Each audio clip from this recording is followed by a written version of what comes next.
राधे राधे। भक्ति चैनल में आपका स्वागत है। भगवान विष्णु माता लक्ष्मी आपकी सारी मनोकामना पूरी करें। सफला एकादशी व्रत कथा राजा महिष्मान के पापी पुत्र लुम्पक से जुड़ी है, जिसने अनजाने में पौष मास के कृष्ण पक्ष की एकादशी पर फल खाकर और रात जागरण करके व्रत का पालन किया, जिससे उसके सभी पाप मिटे और उसे राजपुत्र धन प्राप्त हुआ, अतः मोक्ष मिला। इस कथा को पढ़ने या सुनने से सभी मनोरथ पूर्ण होते हैं और अश्वमेध यज्ञ का फल मिलता है। पौराणिक कथा के अनुसार राजा महिष्मान के पुत्र लुम्पक को उसके बुरे कर्मों के कारण राज्य से निकाल दिया गया था। वन में भटकते हुए लुम्पक ने चोरी करना और हिंसक कार्य करना शुरू कर दिया। एक बार पौष मास की कृष्ण पक्ष की 10वीं की रात ठंड के कारण लुम्पक को नींद नहीं आई और वह कष्ट में रहा।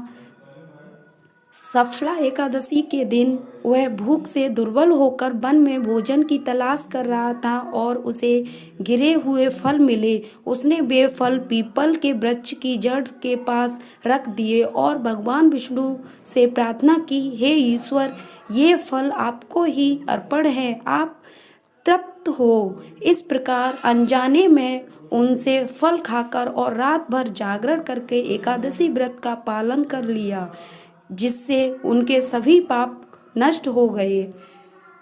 तभी आकाशवाणी हुई कि भगवान नारायण की कृपा से उसके सभी पाप नष्ट हो गए हैं और उसे राज प्राप्त होगा। लुम्पक प्रसन्न होकर घर लौटा। उसने पिता को सब बताया और उसे राज सौंप दिया। लुम्पक ने धर्मपूर्वक राज किया और वृद्धावस्था में राजपुत्र को सौंपकर वन में तपस्या करने चला गया। अतः में वह मोक्ष को प्राप्त हुआ। इस व्रत के प्रभाव से सभी मनोरथ पूर्ण होते हैं और जीवन सफल बनता है। इसकी कथा सुनने से अश्वमेध यज्ञ का समान पुण्य मिलता है और अतः में मोक्ष की प्राप्ति होती है।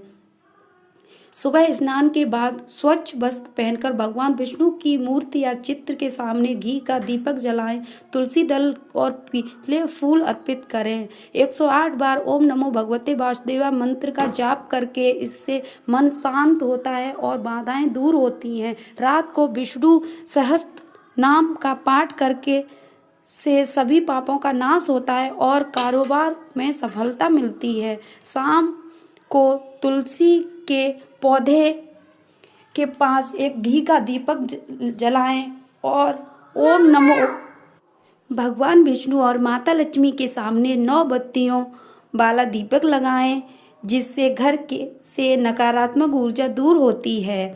किसी जरूरतमंद को पीले वस्त्र दान करें, इससे नौकरी या व्यवहार में आ रही रुकावटें दूर होती हैं।